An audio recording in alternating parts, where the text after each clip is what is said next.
And rattle a drink at us. Drew's a poppin'. He's a poppin' and a lockin'. Welcome to Fanfiction Theater. I'm Tristan. With me is Kitty. Hello. Also with me is Misha. Yo, yo, yo. Molly. Hello, bitch. And you know who you are. Yeah. And we got Michael T. Bradley from Ice on Mars. Hello, everybody.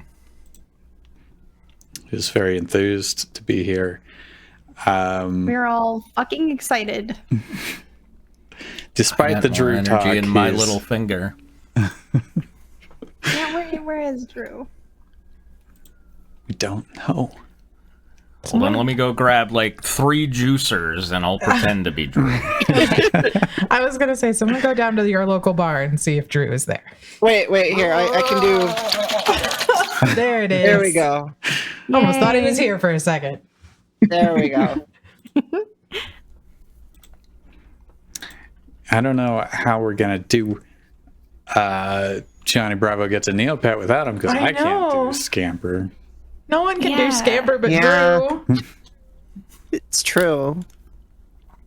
I can do at least a cheap imitation of it for hopefully just a little while. No, it's not the same. Obviously, it's not the same. All right, that's what we're gonna have to do for chapter 6. We have like 3 long paragraphs. We have like 3 long paragraphs before Scamper 8493 420 says a line. So Yeah, we can hang on until then. We'll just sit here silently waiting for Drew to pop in With the lights when off. we get there. We're sitting here with the lights off, and then when he comes in, we'll be like, "Where have you been?" Spitfire says, "Serge!" I was calling for you, Ben. Where is That's Impossible from? Is that the core? No, that's From Star Wars. Star Wars. Oh, Fucking fake nerd. You didn't let him finish. He was saying the core of Star Wars. no, I Which, only like as the we all know, prequels, is so. The Empire Strikes Back. Yeah, he was right. Yeah, it happens. It happens when Vader is like challenging Luke on the bridge, and he cuts his hand off. Oh, And yeah. he's all like, okay. "I am your father," and he goes, "No, that's not true. Right, okay. Possible." Like I say, I'm really only a I fan of the should scream like prequels, that. so. That's really good. It hurts my voice. I'm sure it does. Yeah. Scream to be like comfortable. Yeah. I All ordered right, a. ready for some... Oh, Okay, go ahead. Yeah. You ordered a screamer. a DVD called The Zen of Screaming or something that was supposed to like teach you how to like do screamo type, harsh vocals. Like for singing? It was aimed at singing, For yeah. music. Oh, okay. But at Yeah. a certain Fun. I point, mean, that could be screaming is cool, too. screaming. Yeah, I know that a lot of like metal singers will do it enough so that they scar their throat, and then that way it doesn't. That sounds healthy. Yeah. Then it doesn't. You're just always kind of in that mode, right? Sure. Right. Yeah. It's permanent. I inward really want to screaming. know what Danny Filth's secret is, though, because it's like his singing is like, Yeah. and then when he talks, he's like, "Oh yeah, the IT crowd made fun of us. It was great," and it's like, Yep. where the hell does that come from? Yeah. All right, so I tried we to good? sing.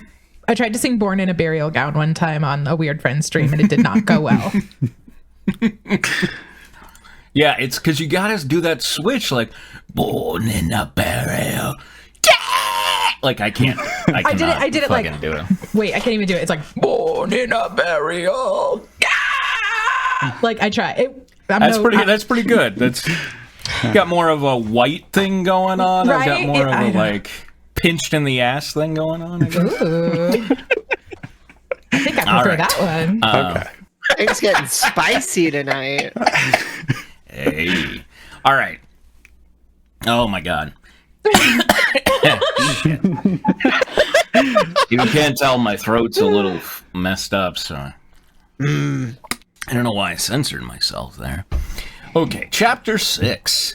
The Guard Swarm, Scamper 8493 420, Johnny Vigilant, Bunny Zoraz, and Ken 10B 541 once more. Oh, do we want to do, like, a synopsis for what's going on? Because I don't know what the hell's They're in happening. the lab, down the hall from the lab. No, they're in the scientist In the lair. mountain? They like cornered Okay. it. But the lair is a lab. Well, it's Overseeing a they're- bunch of labs, They're in a right? lab. Or is the lab a lair? Thank you. The lair in the lab of the lair's lab. And they are Johnny Bravo and his Neopet and Mother. And Johnny his Bravo's mother. Yeah. Who's Ken 10B 541? Scamper's friend. Scamper 8493 420's friend. Do you remember what kind of Neopet it was? What is he? I think he's a uni. Okay. It was way early when we Okay. named him. Yeah. I don't know why I asked. I don't. Yeah, very specific. We're getting they were chased out of town because Johnny eunuch? was called Johnny instead of Johnny Vigilant. Yes. And that was a big crime. So Yes. Yeah. they couldn't stay in the Neopets town. So now they're in the evil scientist lair. They've been through a lot to get here. They're trying to rescue all the Neopets. Also, Scamper 8493 420 is a telepath. That's canon. And he does have Fleur. His And fleur that he dynamite. fluffs up and down. Yeah. And Right. dynamite on he on could- demand. Yeah. He can do like lightning from his skin or his fur too, right? He's Yeah, I'm he's pretty sure. basically Maurice. Yeah. Sonic Mario. Oh my god, you give the computer one chance and it makes Sonic.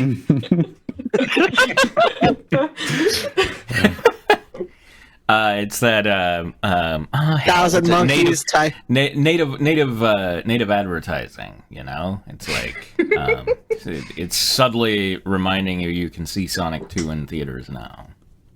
Weird, do the wanna computer see that. did The write first one- that as a line. First one was actually pretty solid. I want to see the second one. Oh, hush your mouth! Hush your mouth! It was good. Okay. It was Hollywood mediocre. Like it wasn't bad enough to be entertaining. It was fun. I enjoyed it. Many children enjoyed it. Oh, Okay. Okay. oh, hold on. I see what. Let me just Misha, run. rewrite your fucking character, Misha. Continue. Actually, I remember that little girl coming by like the row in front of me as she and I assume her dad were leaving, and she went, "That was the worst movie ever." I think- that bad. I think she literally said that was the worst movie I've ever seen, and I was like, "Well, to be fair, you're like 4, so Yeah. You've seen Probably this and like haven't. the Angry Birds movie, so right, right."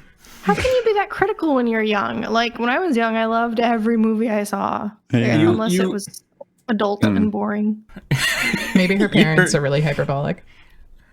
Your youth is not representative of most of us, you know. I think Most of most children are not critical thinkers, Michael. I How many know. children do you know who are critical thinkers? This is now, Well, now- a Sonic the movie. Every Discord child stream. I ever met is an idiot.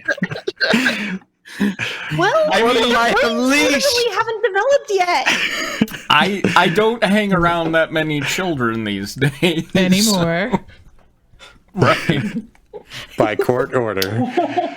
I'm sorry. We can continue. They force them into double. Oh, apparently you do hang around. Apparently you do hang around a child, Michael. Oh no! Because I'm here. Molly, please no. I you shouldn't enjoyed be the that fucking way. Sonic movie. No. No, please wait. I want to tell you all something. There's one point in this story where We're never gonna get to the fucking fan. I know. We're please. giving Drew lots of time to show up, though. I'm padding. I'm waiting Yeah. for Drew. Someone email Drew, please.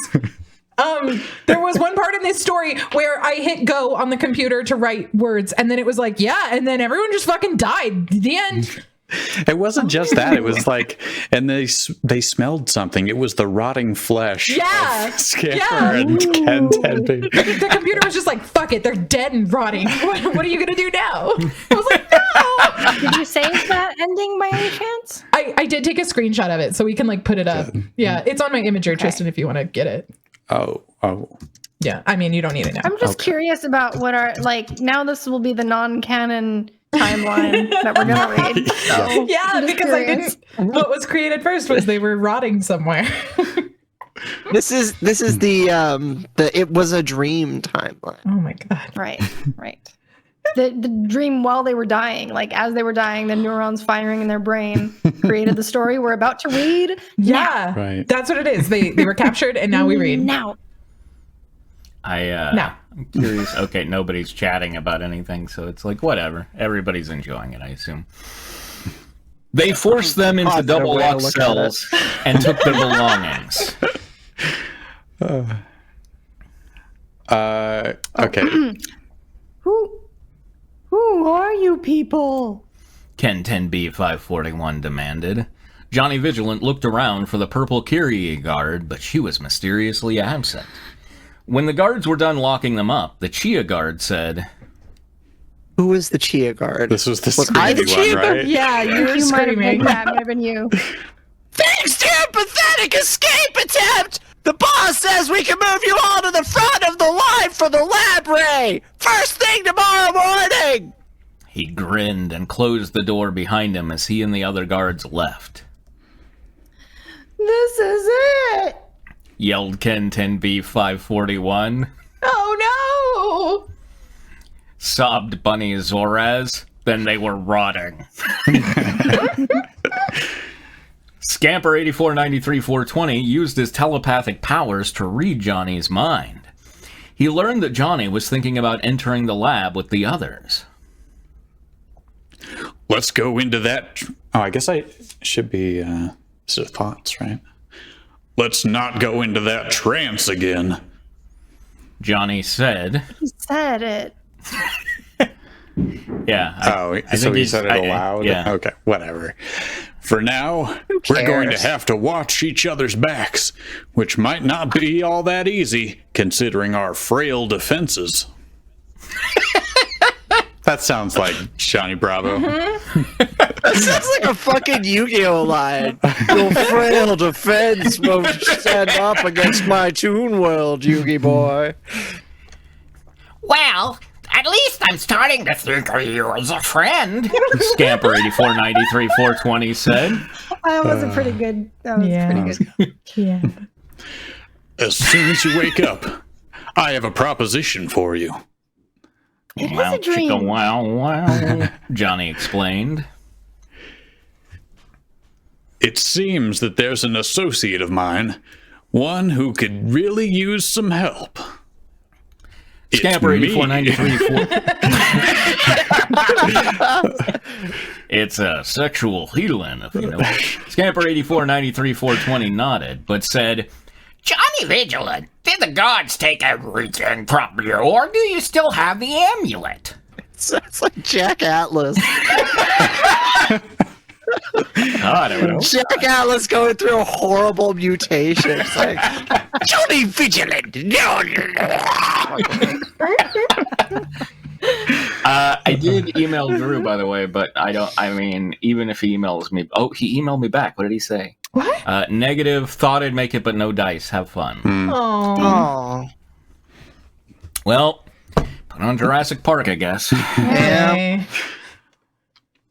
Johnny Vigilant looked at the nearby boulder and felt a tightness in his chest. He knew what he would have to do. That is the amulet, He said, and it will be the last time I touch it. "This time, I mean it."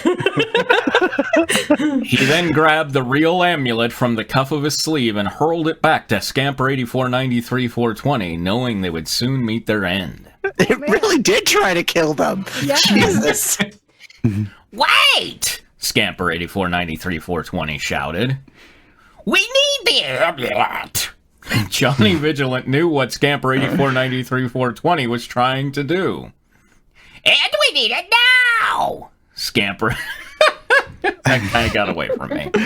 Scamper 8493-420 shouted as he reached out and caught the amulet out of the air. He let out a sigh of relief, then gingerly tucked it into his fleur. Just then, Ken 10B541 said, Wait! Shh! Do you hear that? The group listened for the noise. They could hear a faint crumbling sound. It was coming from the ceiling. Johnny Vigilant looked up and said, Do you guys hear that? There it was again. It's almost... He could see a small crack appearing in the concrete. The sound of construction grew louder and louder. It's just the foundation. He replied to himself. The foundation's fucking crumbling, and he's like, "Why is the foundation above his head too?" Like that's It really does. It really does feel like everything is trying to kill them here. I mean, it's Yeah. just Doom is approaching. one death trap after another. I feel like the computer was like, "Stop making me write this, please." Absolutely. Molly, you have no idea. There was one part where I was like, I set up a quote and it just closed the quote. And it was like, no. Like, it didn't put anything in there. It just moved on to the next sentence. You're making the computer sentient. You're going to be the first one. Yeah. Ken 10B541 shrieked. That sounds like someone is on the roof. No, that sounds like someone on the roof. Do you think they're here to save us? Scamper 8493-420 shouted, Someone's attacking the lab! Everyone protect yourselves! They cowered in their cells as part of the roof began to cave in. Scamper 8493-420 used his lightning powers to break out of his cell by touching the walls and electrocuting them until they crumbled. This doesn't seem a good plan. He made it just as a slab of concrete crashed into the inside of his cell. The sounds of the chaos could be heard as he slammed the door shut behind him and began running back to destroy the evil Scorchio's lair. Was Scorchio named before? That's the scientist. Oh, okay. Scorchio is his species. Right. And Spitfire says concrete. Known for being easy to electrocute. Yeah, haven't you seen the core? Yeah. Yeah. Yeah. Conductor. I mean, it makes sense if lightning hits concrete, it's gonna make it explode, right? This isn't just If it's the core, yeah. If it's Scamper 8494, yeah. In their cells, Johnny Vigilant, Bunny Zoraz, and Ken 10B541 held their positions, waiting to face whatever was coming. Bunny Zoraz, stand ready. Johnny said. Bunny Zoraz said, You too, Johnny Vigilant. Ken 10B541, stay alert. Johnny Vigilant yelled as pieces of the ceiling crumbled down around them. They heard shouting from above. Bunny Zoraz saw a rope fall into the room from the hole in the roof.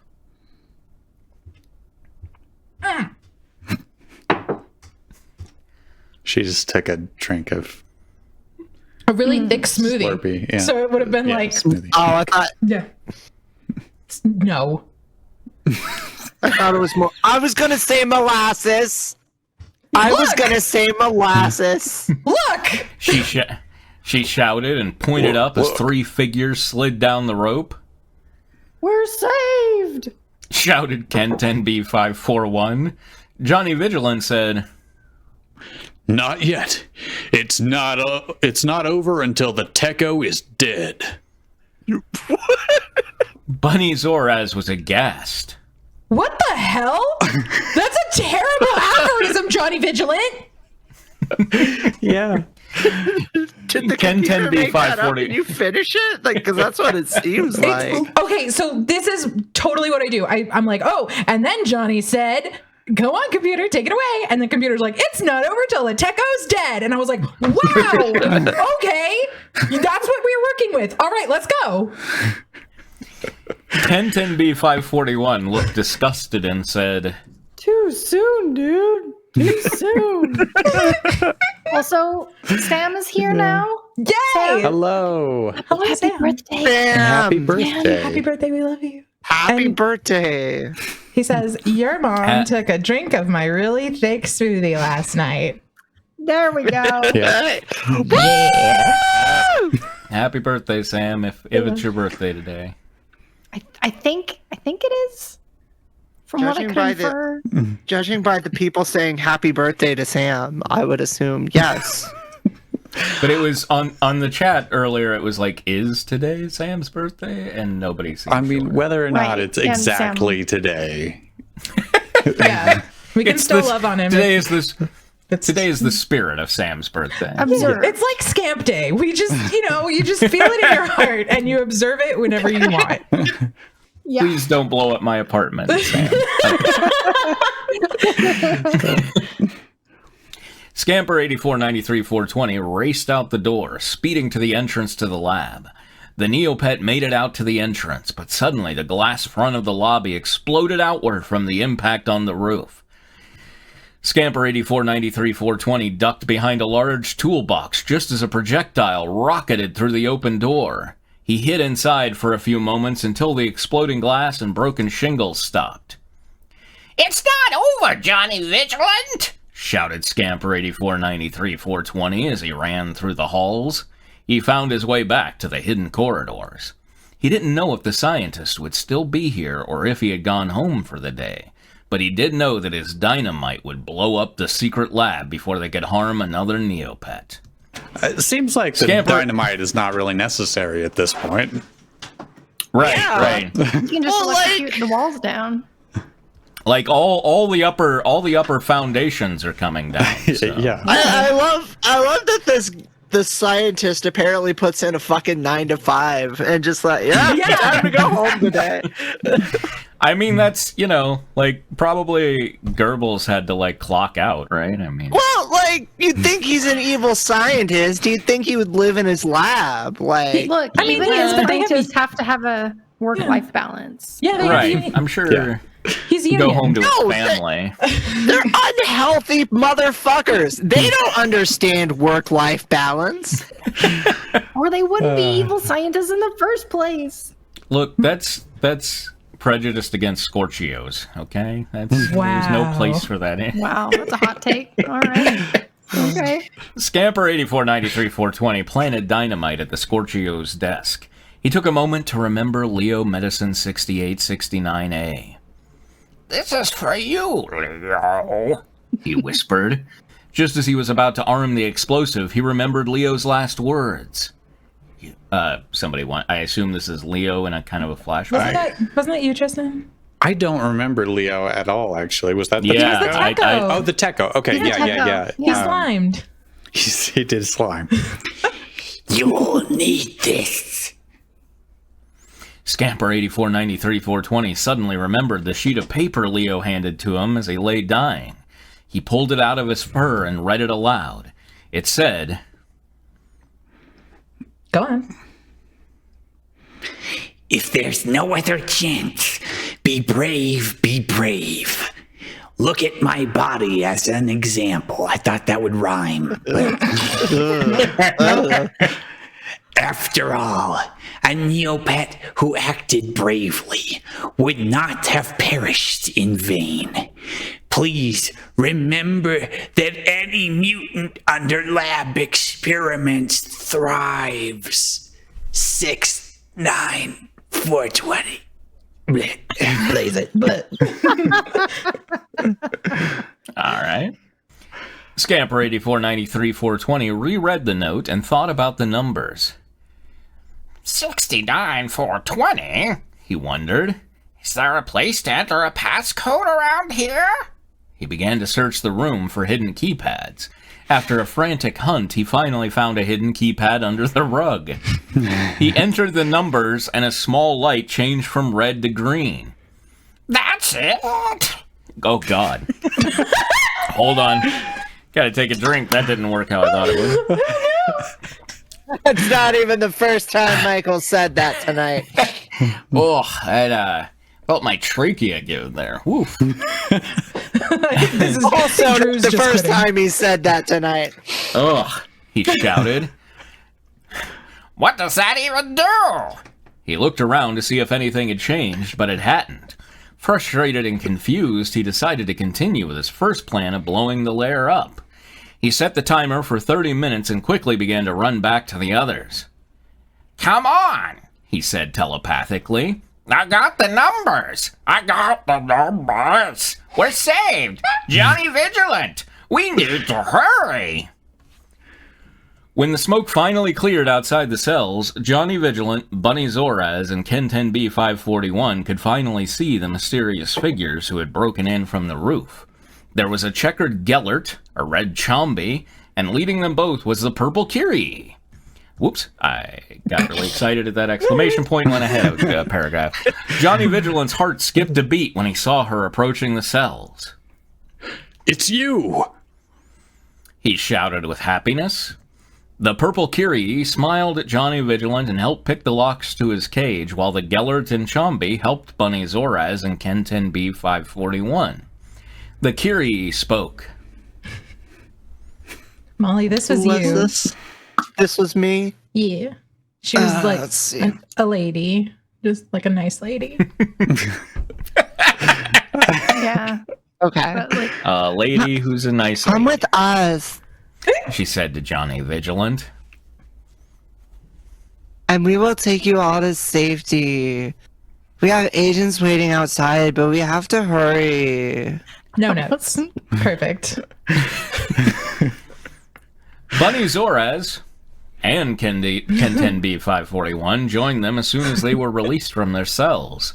The two other guards went looking for other Neopets to free. Okay. First things first. Wasn't there one more of you?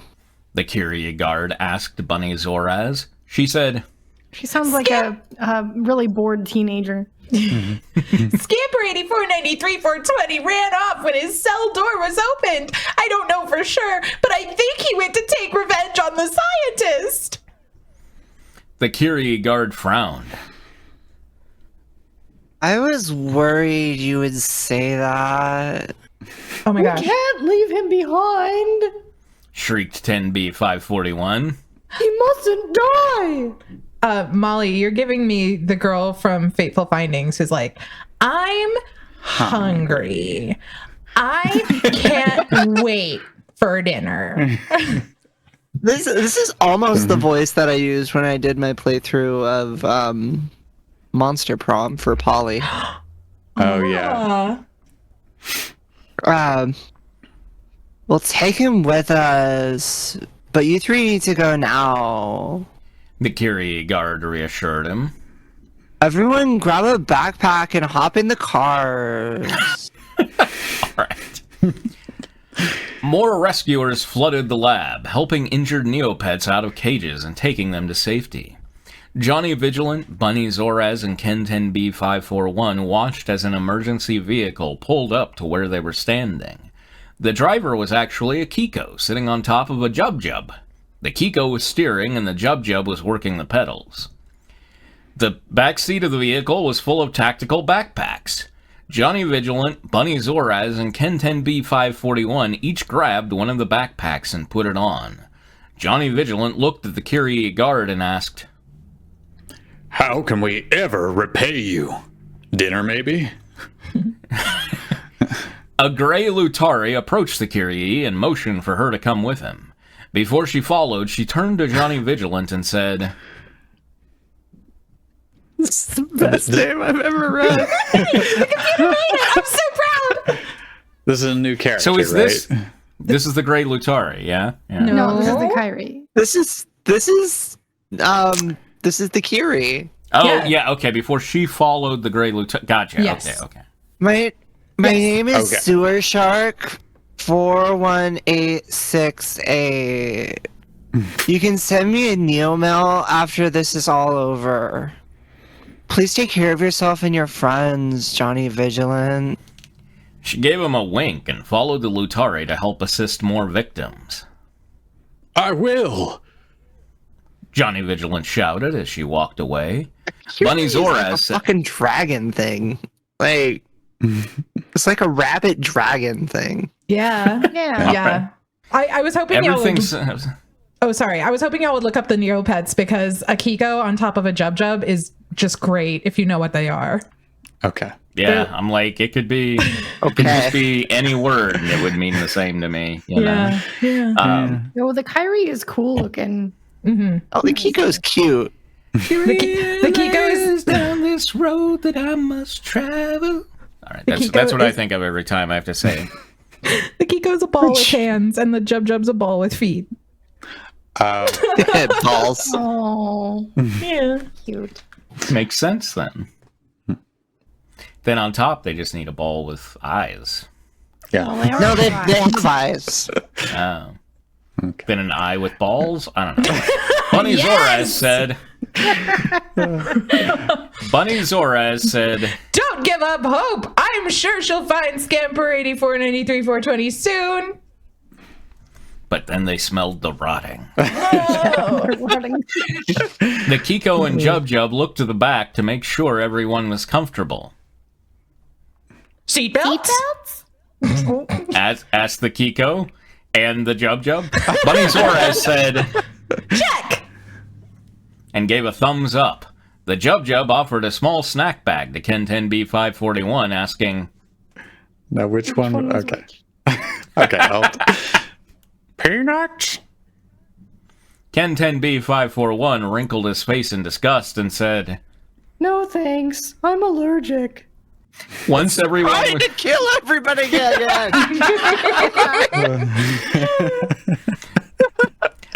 once everyone was buckled safely, I picture Kitty writing that, like, look, okay, they can't fly out, they're buckled in, all right? Once they were buckled safely, they flew like- out of the fucking windshield. It's like playing an old Sierra game. You gotta, like, save every 5 minutes, and then, you know, you're gonna die, and it's like, okay, how do I get around that? You have no idea how accurate that is. Once everyone was buckled safely, the Kiko and Jub Jub began to drive Johnny Vigilant, Bunny Zoraz, and Ken 10B541 out of the building, destined for an established rescue tent down the side of the mountain. Scamper 8493 420 was leaving the lair when he heard a voice over the intercom. It was the voice of the Purple Curie. She was using an intercom at a security desk. Attention! All Neopets! Attention! All Neopets! She yelled. Scamper 8493 420 froze as the announcement was made. This is an emergency message. I just love the juxtaposition of an emergency message in this voice. I repeat, this is an emergency message. A lab in the basement is experiencing a reaction. We are in the area and we must save those there immediately. The scientist is putting something in the air to cause a reaction, and it must not be allowed to happen. If you're in the area, please report immediately to the emergency evacuation point on the main level. Tachyon and Xenergia will be waiting to take you where you need. Oh, no, wait. Oh, sorry. That's still her. That's still her, I think, right? Oh, yeah, I No, think Scampers. Yeah. Oh. No, but he says the next sentence to himself. Gotcha. Yeah, that Gotcha. confused me as I'm well. sitting here rubbing my hands together like, yes, they fell for it. Tachyon and Energia X will be waiting to take you where you need to go. Scamper 8493 420 said to himself, "This better work. Time is running out." He ran to the elevator, but it was down. He tried the stairs and found out they were down too. Then he remembered how he had been able to access the secret passageways. He found one and shot to the ground level. He emerged in the chaos. Neopets were everywhere. "Everyone, hurry!" he shouted to the Neopets around him. "You may be in more danger if you stay. This entire building will explode in 20 minutes. We need to evacuate and get as far away from the building as possible." Okay, now we There are some got of Betty your- Wiggly. Yeah, this There's is just tone shifts that sound like you're talking backwards, like someone in Black Lodge. Yeah. It sounded like Gollum and Smeagol having an argument with themselves. Okay, I'm gonna. It's the way that Sorry. the way that Drew does it, and that I try to emulate it is like as if he's like winding down like a TikTok man. That's what I'm trying to go for. Yeah, no. Okay. Is this a Kabuto? As in, like, isn't that a Yeah, Yu-Gi-Oh so thing? the computer still, after all this time, does not know the difference between a Pokemon and a Neopet, and sometimes it'll throw Pokemon in there as Neopets. So what the fuck ever. It invents a This Neopet isn't later. even a Pokemon. This is a It's a Yu-Gi-Oh Pokemon. It's a Pokemon. isn't it? It is. Oh, Yeah, what am I Kabuto thinking? is a Pokemon. It's like a. What is that? Like a horseshoe crab, Yeah, kind of. exactly. Yeah, it's a horseshoe crab. What am I thinking? What's the fluffy guy in Yu-Gi-Oh? Haribo. Pegasus. Karibo. Yeah. Haribo. Oh, Joey? Yeah. Yeah. All right. Joey, the fluffer. I rolled up a random voice for this, and I'm taking Okay. Betty Wiggly, the pink Kabuto. Okay. But what if, but what if this chemical or whatever we're reacting with is toxic? Asked Betty Wiggly, a pink Kabuto. Oh, who's energy? Who wants to be Energeria or X Energeria Me. X? Do it. Don't worry! Shouted Zenergiax. There's no more dangerous chemicals on this level. They are contained in the underground portion of the lab. Isn't the whole thing in the top of a mountain? Yeah. Yeah. It's all underground. I want someone to draw a map of this lab. Just lab hallway. Catacomb, weird hall. Yeah. Passageways. Secret passage. It's just shoots and Zenergiax ladders. motioned for more crews to go to the basement to save the last of the Neopets. Scamper 8493 420 told Zenergiax about the explosives. Let's see. This is Scamper, right? Yeah. The lair is going to explode. We need to save those Neopets. In that case, let's leave right now. We're less than a quarter of a mile from that blast zone. Can you make an announcement at a security station? I'll go tell Sewer Shark 41868 and we can retreat. Scamper 8493 420 looked up at the electrical control panel behind him. He saw a security station across the room and moved through the frantic crowd to reach it. He turned on the microphone and shouted to the Neopets, I've got the signal from a security station. This area is contaminated and it's about to explode. We have to evacuate. We have 20 minutes. Come out of your hiding places and get into the nearest evacuation zone immediately. You'll be safe there. If you don't respond to my signal, my team is going to start firing on the building. Don't let that happen. If you're still in there, stay. Don't go out. Help me save the last of the Neopets. Get out. Thruggle some on mixed the plane, messages. or I'll kill you all. This was a fun part. I just kept mashing go, and then I would like go back a step, go back a sentence, and put something new in there, and this is what I came up with. Okay. Oh my god. Everyone in the crowded room started screaming. The Neopets behind him looked up at him in horror. Molly, take this one. Oh yeah, there you go. Can you do that again, Molly? Said Paula Squawk Puff, the acornorn bat. Is that a real thing? I told you the computer made up its own Neopet today. You'll be fine. Said Scamper 8493 420. I'm your teammate. I'm your friend. Said Scamper 8493 420. I'll always protect you. The nearby Unless I Neopets fire on the quickly building. getting kind of Janet Reno vibes there from Scamper. Oh, no. All right, the nearby Neopets quickly packed themselves in any available vehicles and evacuated. Zenergiax found Sewer Shark Ugh. Zenergiax found Sewer Shark 41868 standing next to the library and told her, I'm so sorry, Captain. I'm going to have to leave you for a while. It's no good for me to be here if this building is going to explode. You go. in the background, Scamper 8493-420 has like a giant fucking laser. Just- He's just got a machine gun. He's just firing indiscriminately into the crowd. said Sewer Shark 41868. I'll handle the rest of the Neopets. See you at the rescue zone. Said Zenergiax to Sewer Shark 41868. But she turned around. Come with me. Shouted Zenergiax. No, but like do it like Puff Daddy. Come with me. You know, like and pretend Godzilla's right in front of you. I don't know. Puff. It doesn't matter. I'll take you to the evacuation zone.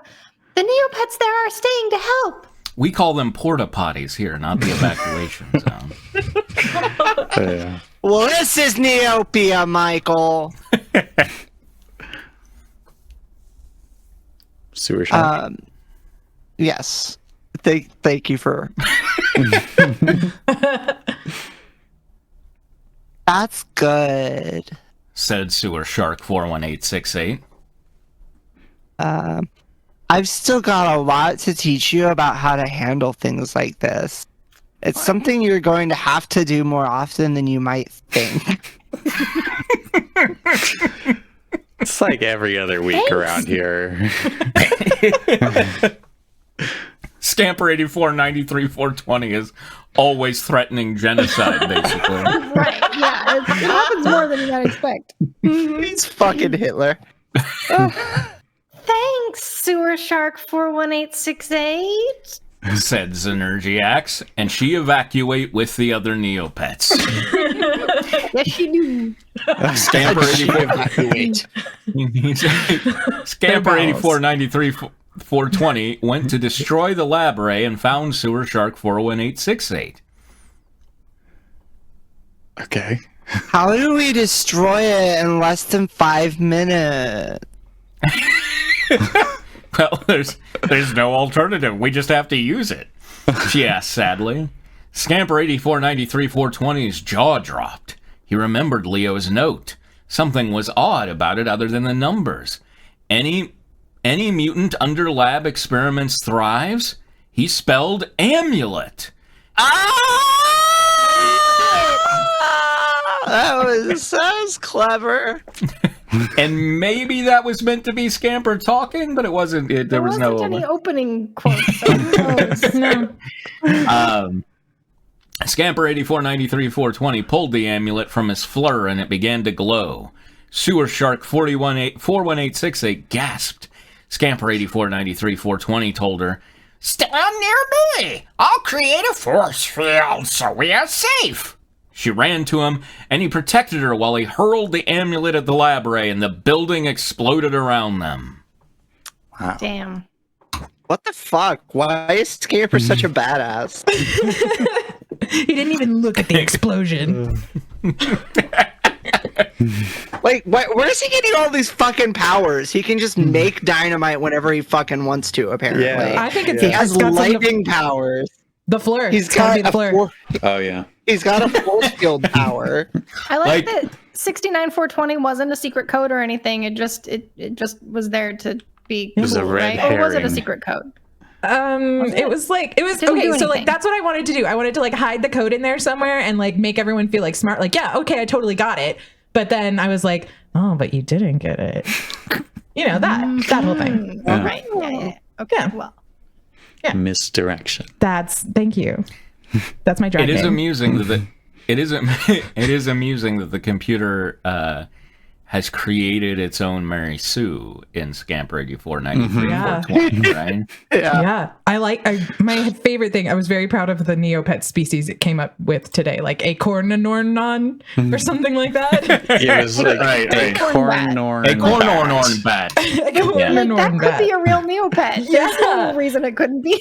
Yeah. it also invented the name Sewer Shark 84 or whatever. I was like, oh, computer, you're perfect. Good job. What are we gonna do? We need to Monster do Me. some, fucking Yeah. yeah. All right. So Yeah, baby. okay. So this first section is very small, and I will narrate because shit. I guess I've got to be Tommy because I was gonna say Svetlana is in there, but if Tommy's in there as well, my voice is kind of hurting. So Misha, if you just want to take it, then I'm fine with that. I'm sure your voice is hurting. You've been doing a lot. Yeah, that's I thought I was just going to be doing Scamper for 5-10 minutes, but then it was thankfully Scamper was not in everything in that. Yeah. But, I'm sorry. I did think Drew was going to be here. no, I got you. It's just like I can do that sort of voice for a little bit, but it's not really my my strength. Oh, by the way, if anybody twisting the larynx around in there, and Yeah. by the way, if anybody happens to look at this on fanfic, it's now updated so that Molly's fan art is the what do you call it? Like the avatar, or whatever that you see for it. Yay! That's cool. So there you go. All right. and Chapter to 5. briefly recap, Oh, yes. Godzilla married Adam the Power Ranger, and Yeah. last chapter they went on a date and then they got it on. At the end of the chapter, We didn't get to see the awesome homoerotic Godzilla on Power Rangers. we tastefully faded away from the scene. Yeah, no. Did you write your fanfic, Molly? No, I was too busy writing my other fanfic. Ah, okay. I like that Spitfire said, "Ask your doctor about Xenergiacs today." Yeah. I liked when Sam called him out on the peanut thing. It's a 2 peanut minimum. Yeah. Also, it's kind of gross that the Jub's like, here, you want some peanuts? And all it's got is fucking feet. Thank you, It's like, Molly. it's just, I like to think Ken 10 beef, whatever, is not actually allergic. He just didn't want foot peanuts. Yeah. That's a good, that's a good thing to, that's a polite way to turn that down. Yeah. Oh, by the way, Tristan, do you also want to get rid of me on the screen? So that I'm not Get out of here. sitting here nodding along. we don't want you here anymore! We don't love you anymore! Go away! It's like the end of Free Willy. Yeah. Or what is it? Harry All right, and the here's Hendersons? Misha. Harry and the Hendersons? What? Yeah. Yeah, he's like, get out of here! Can't you see we don't want you anymore? Oh, did they do the Free Willy thing before Free Willy? That's okay. I think a dozen movies have done that. My dad did that. Yeah. Okay. Sam said I freed your mom's Willy last night. Hey-o! You trollop. Which I just wanted to throw trollop in tonight somewhere. Oh, fucking word a day. All right. This is why I wrote a diss track. Complications. Oh. Where the hell is my passport? Adam asked, more angry than worried. He finished rummaging in one suitcase and walked to a different one and began opening it. It's in the same place it was when you asked yesterday. Answered Taya diffidently from the couch. Wait, am I confusing them? Well, this is the Sarah Silverman Joan Rivers, character. right? No, it's Oh. yeah, it's Joan Rivers. Yeah, Joan- Svetlana okay. is Sarah Silverman. Oh. Okay. Forgot about that.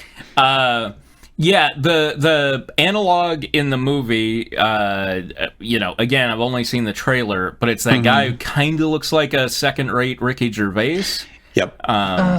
He's But I the was moon now. like, He lives on the moon he's now. what? He's part of the moon now. Yeah. Okay. Sorry, spoilers. Good for him. Spoilers for Moonfall. But I was like, man, I'm gonna have 37 male characters if I don't do some switching here since I switched J-Lo to Adam, and so so I just I was like Joan Rivers. Why not? Are you telling me this doesn't pass the Bechdel test?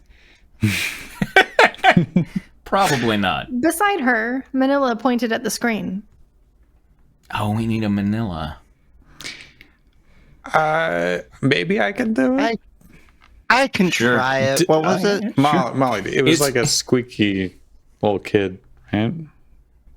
Yeah, I mean, yeah.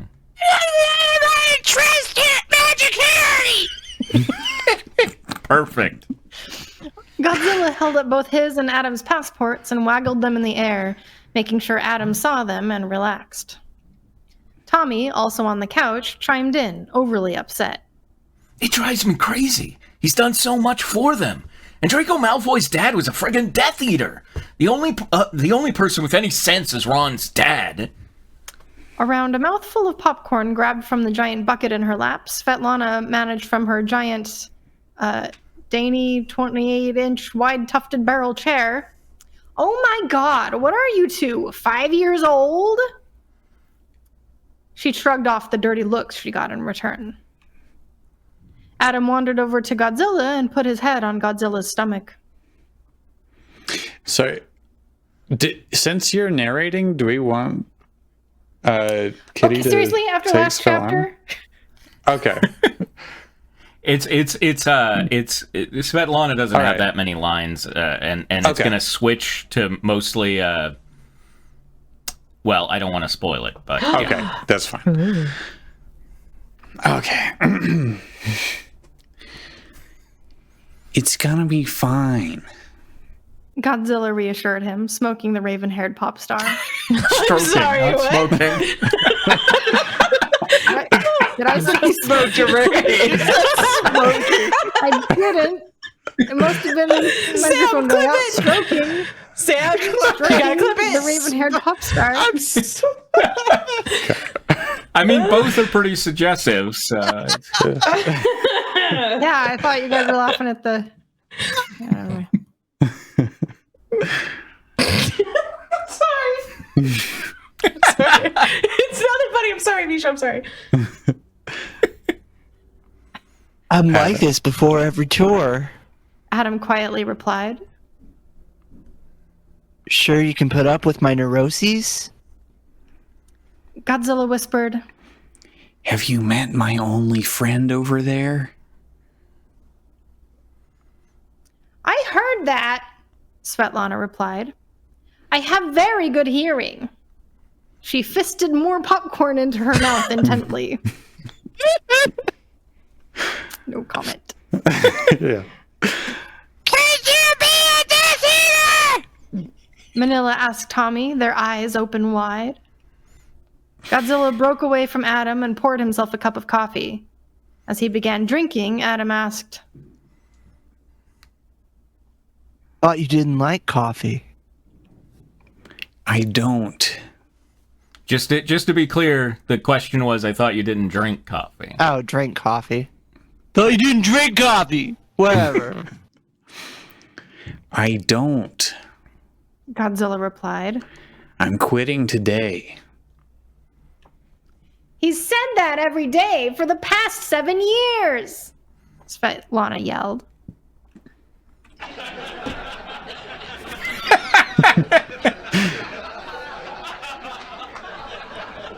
Pause for laughter. You don't know that. Godzilla yelled back. You don't see me every day.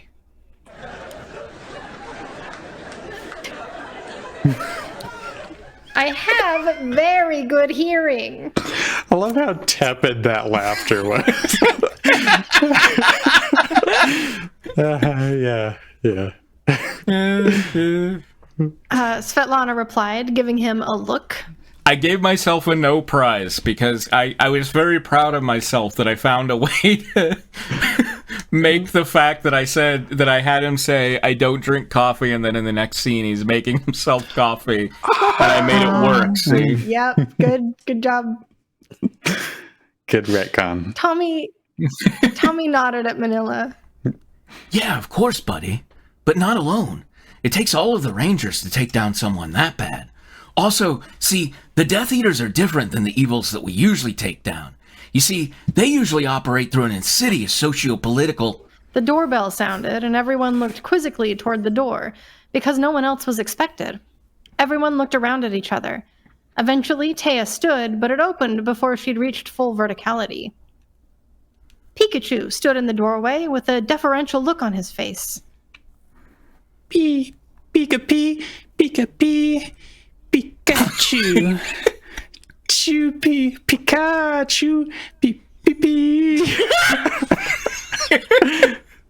Pikachu,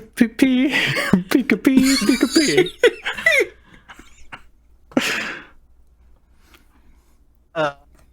Yeah, sure.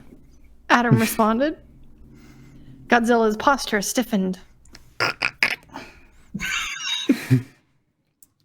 Choopy.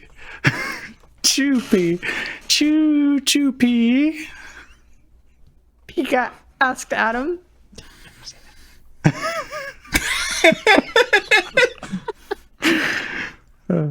New sentence.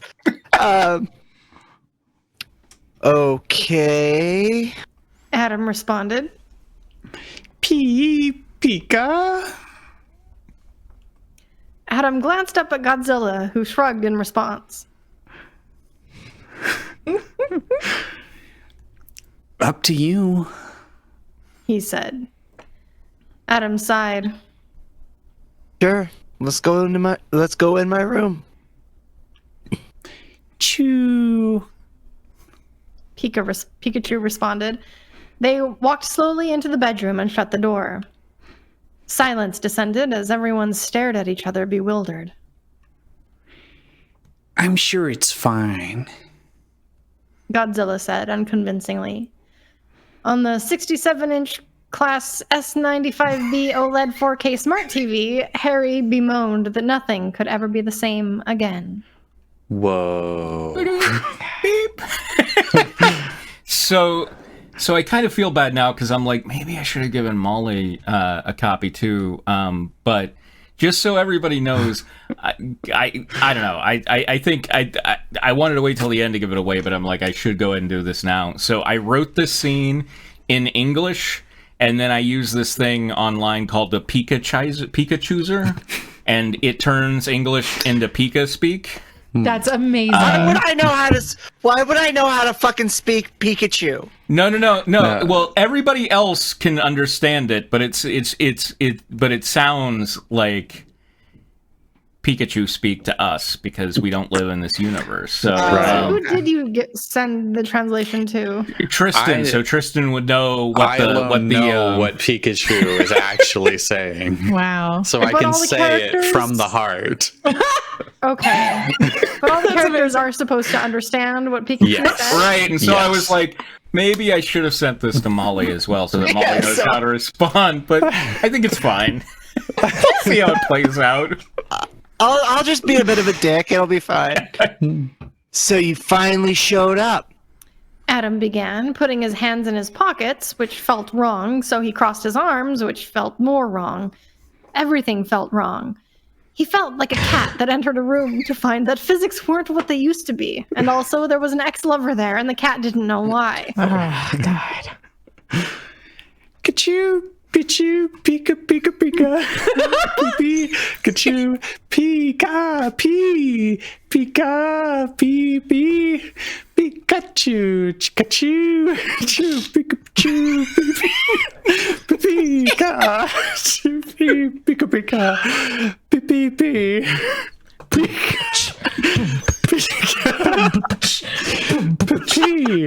Pikachu, Pika, Pikachu, Choo, Choo, Pichu, Pikachu, Pikachu, Ka, Pichu, Pikachu, Pika, Pikachu, Pichu, Pika.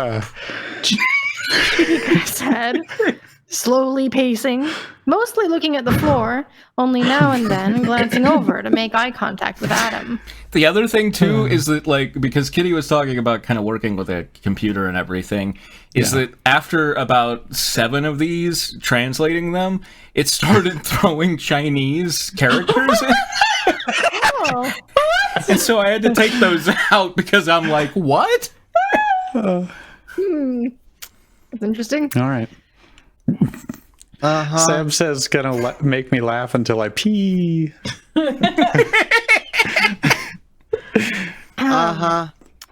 Adam replied, not sure where this was going. Pee, pee, pee. Pikachu said, stopping, wringing his paws, moving his head from side to side. Pika, pee, Pikachu, choo, Pichu, Pika. You don't have to say anything if you don't want to. Countered Adam. Pika, ka, Pikachu, pee, pee, choopy, Pikachu. Pikachu sighed. Kachoo, choo, choo, Pika. Oh, really? Adam replied. I wouldn't know about anything, or I'm sorry. I wouldn't know anything about difficult.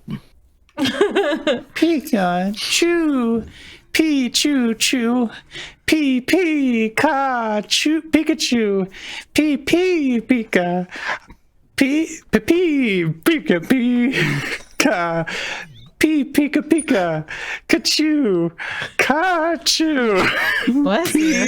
ka, choo.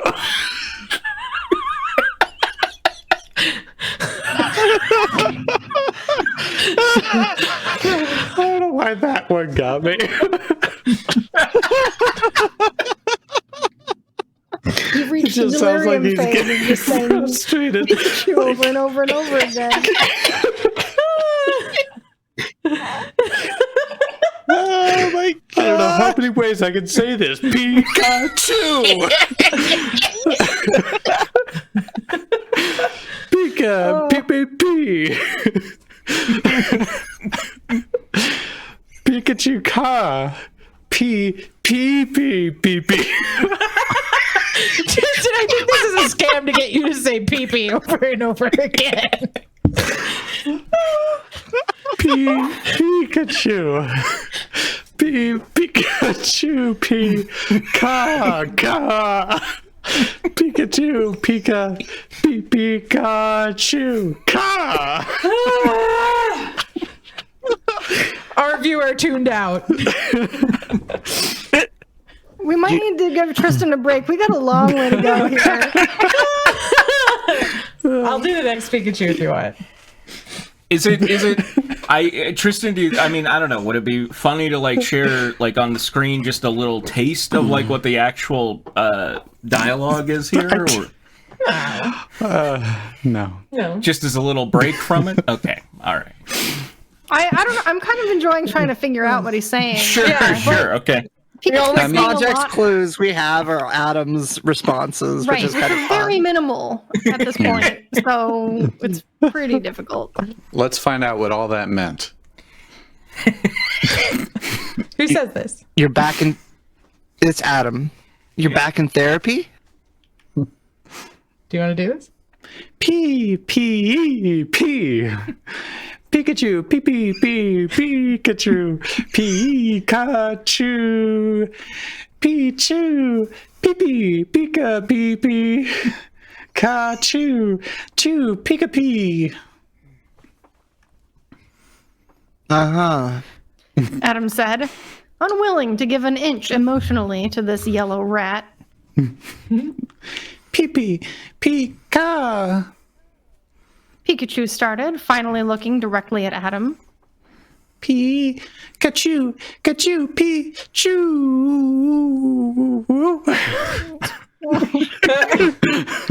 Adam threw up his arms. Your father? Yeah, I know all about that. I thought we were past that.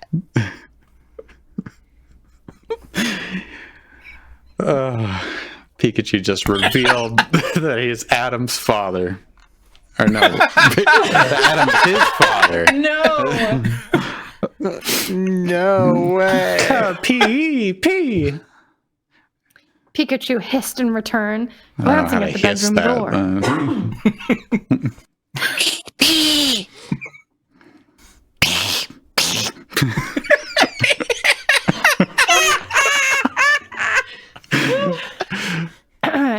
His gaze returned to the fibers of the Dodgington Oriental area rug in midnight blue. Pikachu, Pikachu, choo, Kachu, pee, choo, choo, pee, Pika, pee, Kachu, choo, pee, Pikachu, pee, choo, pee, choo, Pikachu, Pika, choo, pee, Pichu. I can't wait to see the supercut where it looks like Tristan's just saying all of these in a row to himself. And it's just like on YouTube, man goes crazy, has Pikachu meltdown.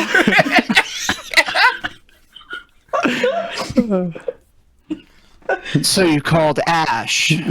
Adam stated rather than asked. All this to say, I called Ash.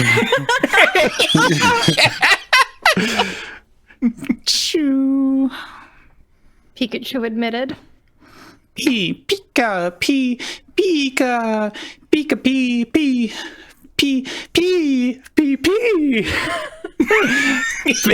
Pika, ka, pee, choo, pee, choo, pika, kachu, ka, pika, pee, Pikachu, choo, ka, Pikachu. Tristan, you okay? You told me this was going to be like 2 lines. Tristan, you okay, buddy? I half expect him to be like, Pikachu. I mean, yes, I'm fine.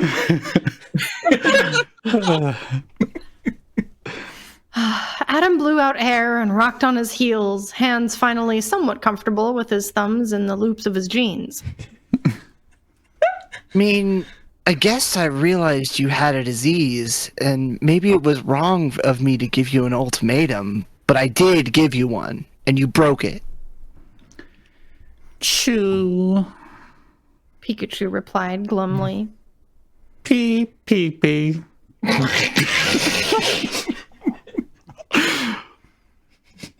So, why are you here?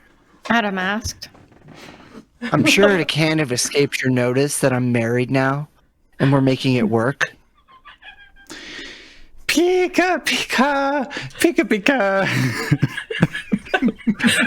Skipper's has the disease that makes it burn when he pee-pees.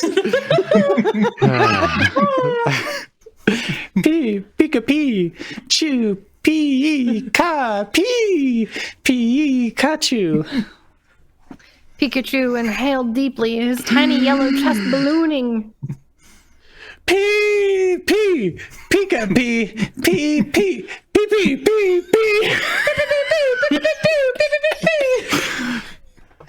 Ka, Pikachu, kachu. Ka, Pika, pee, ka, pee, choo. Pika, pee.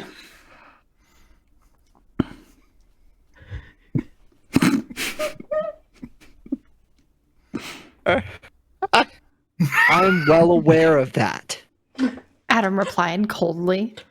Pikachu remained, staring at the elegant floral medallion of the Dodgington Oriental area rug. Pee. He said, choking up somewhat. By the way, all of the furniture is thanks to Wayfair. So they're Okay. Is it all for sale, too? Yes. Oh, great. Did any children come with it? No, I thought about making a joke about that, but I was like, oh, is that too obscure? I don't know. No, yeah.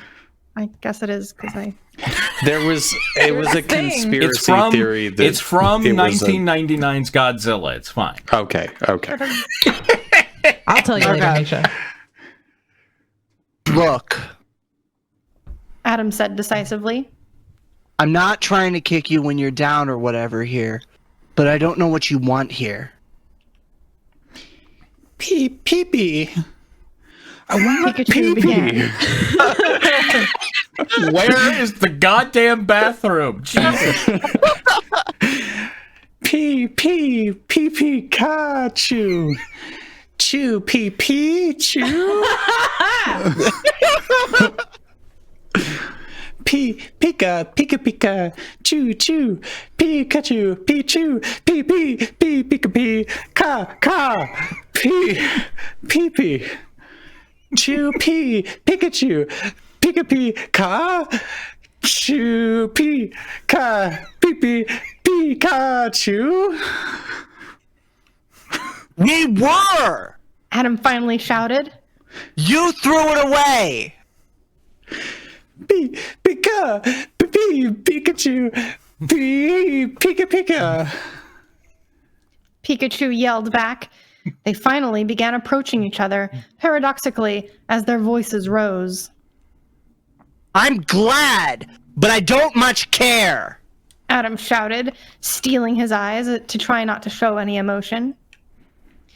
Pikachu whispered, Ka, Pika, ka, chew, Pikachu, chew. Adam only stared at him in response, his gaze as intense as a stuffed dead raven's. What? Is that supposed to be a reference to Duskwing Dog? Because That's what I thought. That's what I thought of too. it's not dead. That's what I thought. What? Duskwing Dog! No idea what that is. Oh, Wow. It's a weird friend. The latest weird friend. yeah, he's. He's beautiful. Sam misses when Q was just a villain in Star Trek. I read that and I was like, I don't know what that means, but okay. Well, is Q taking the form of a Pikachu or? I thought it was in reference to conspiracy theories like the Wayfair thing. Oh, Totally right. Yeah. Yep. I got you, Sam. that makes a lot of sense. Did I say this? Did I say Pikachu? Get back to reading Pikachu lines, bitch! Pikachu, chew, Pikachu. Pikachu whispered weakly. Just pretend that was a weak whisper. Yeah. Pikachu, Pikachu, Pikachu, chew, ka, Pikachu. Adam huffed resignedly. Nope. I'm not sure. Let me think about it, okay? I'll text you an answer once I'm in South America. Chew. Pikachu replied meekly, unable to stop the slow fall of tears down his face. Silence fell for a long moment. Pikachu, Pikachu, Pikachu, Pichu. Pikachu whispered. Pikachu, Pikachu, Pika. He sniffed. All of Adam's empathy fell from his face like a precarious layer of fine sand.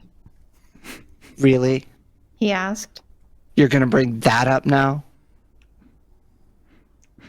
Pikachu. No. Pikachu said, crying harder now.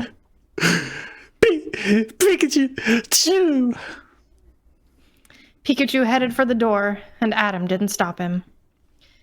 Pikachu ran for the front door and shouted at everyone as he passed. Pikachu. No. Svetlana, who happened to be standing and moving to the kitchen, saw the state Pikachu was in and shouted after him as he moved to exit. You okay?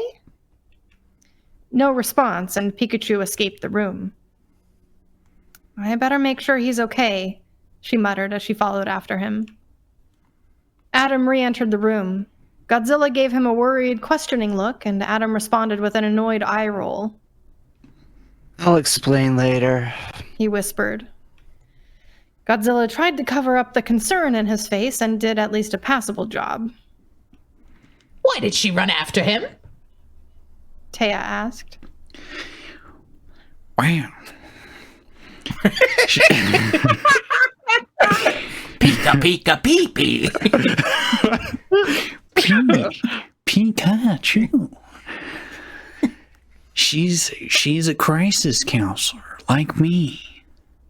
Godzilla responded. She sees someone upset and she goes into crisis response mode.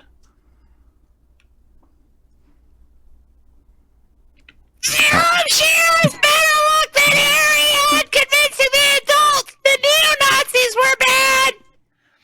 Manila said, very full of themselves for knowing a new term. Tommy fist bumped them. At least the stakes aren't as high, huh? He said, and chuckled. Yeah. Adam and Godzilla said at the same time. Yeah. Yeah. Yeah.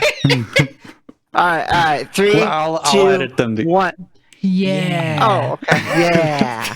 Okay. Okay, good enough. I'll make that look Spicy and competent in grilled. post. Adam and Godzilla said at the exact same time, then shared a worried look.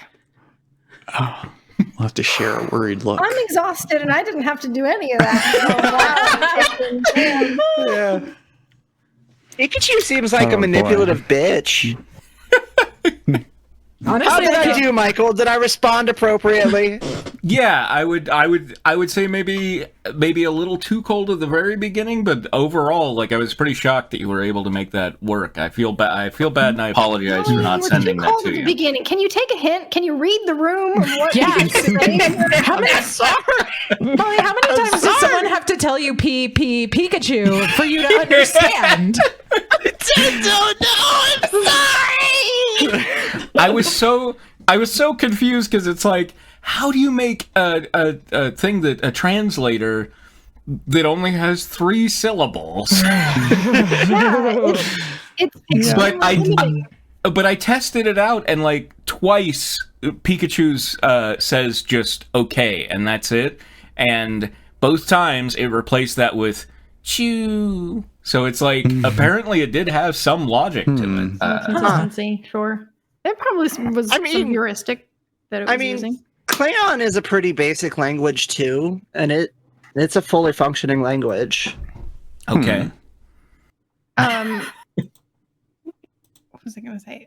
Oh yeah, like this is Michael, isn't one of your comedy rules you just commit to the bit and it'll be funny? Was that one of yours? I mean, I don't know if that's a necessary rule of mine, but I would believe in that. Yeah. Okay. Well, this is a true test of that. Only the audience can see the true one. I was like, I that definitely applies here because I was like, this will either be fucking hilarious or it will just be dead silence while poor Tristan. To be fair, it was fun watching Tristan struggle with that. So there is that.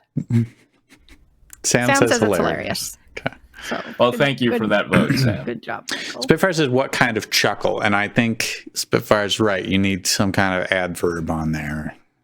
Mm-hmm. Yeah, I tried to put in a lot of adverbs for Pikachu so that so that at least people would know like vaguely I what thought was you going meant on. in the dialogue. I don't know if at this point if we should know what Pikachu is saying or just like keep living our lives without knowing. I think I'm right. I think Pikachu is being a manipulative bitch. Like clearly, Pikachu's an alcoholic. Like that came across. Right. Like, okay, yeah, here's what I got from that. Like, Pikachu's an alcoholic. They inherited that from their father. And so, like, they tried to bring that up again. And Adam, was like, we've been through all this already. Yeah. I don't know what the other stuff was, but Yeah, and I Pikachu's tried- like, oh, he's like, I'm going to Costa Rica. Come with me. And then he's like, no, I don't know. Sorry, go ahead, Michael. I tried to make it very very uncertain whether Pikachu was being manipulative or was really trying to be sincere. So I hope that came across. Well, I think at the end when Pikachu was clearly brought something up that Adam wasn't happy with, that kind of hit my manipulative button. Good. I'm glad, because that was the one thing that was in there where I was like, he feels threatened or whatever, and so he does turn manipulative here when Adam responds with really. Yeah. Like, you're not gonna tell us what it was about? I'll give you that if I can find the damn thing that I. Oh, okay. So Pikachu's line before that, because he starts crying and like a lot at that point, and Pikachu basically says, "These tears once brought Ash back to life from the dead. If only it could bring our relationship back from the dead." Oh, Fucking knew snap. it. Oh shit. That is Wow. snap. Man, we missed some good drama. No, it all unfolded right before you. Yeah, we we're witnessed about- it. We're about to get some good drama because it looks like Tristan's Okay. pulled up Steve Plank. I wonder if we ever make like a chapter by chapter of this, if we put subtitles under Tristan speaking, if that would ruin it, or I don't know. It might make it, experiment. somewhat cohesive and Or tolerable I could for the just audience. hide Possibly. them in the actual subtitles on YouTube. So if people have That would be captions funny. on, I love that. Yeah. I'll caption it for you. I'll caption that. That would be great. Okay. all right, we ready for Steve Plank? What? Let's see. I'm trying to remember what This happened. is chapter 2. Turn the camera back to Michael. okay. Yeah. So what happened in the last chapter, Steve and Emily Evans met up. Emily gave him his board back. They killed some goons.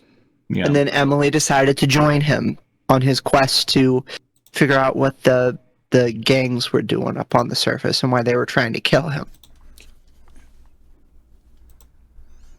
Okay. Okay. All right. We ready? Yeah. All right. Steve, wait up! Emily called after the man ahead of her, struggling to keep up with the rapid pace that he was setting. He turned around and flashed a smile at her. Unfortunately, due to his deteriorated and filthy condition, his teeth were yellowed and covered in bits of whatever he'd been eating. She shuddered before continuing, Maybe we should find a place to bed down for the evening. Surely you know as well as I do that the streets are a dangerous place after sundown. Oh, I got it. I'm in charge okay. of the things now again. Good idea. I was like, wake up, Misha, Jesus. Steve responded, his smile fading. I assume you have a safe house around here that you use? She nodded, adjusting the straps of her pack with a slight clinking noise. She glanced around, making sure that they weren't being watched, and tilted her head toward an inconspicuous pile of rubble. Walking to it, she lifted a sheet of metal, revealing a manhole in the ground. She squeezed herself and her heavy pack into the opening, and began climbing down the ladder. Steve followed shortly after, making sure to pull the sheet of metal across the hole, shrouding them in darkness. A few seconds later, the walls lit up in a blue-green effulgence. Yeah, everybody else, I could find a word-a-day calendar too. Fucking bitch. I don't want to know anything about your fulgulence. It's glow is what it means. Never mind. That's Effulgence. nice.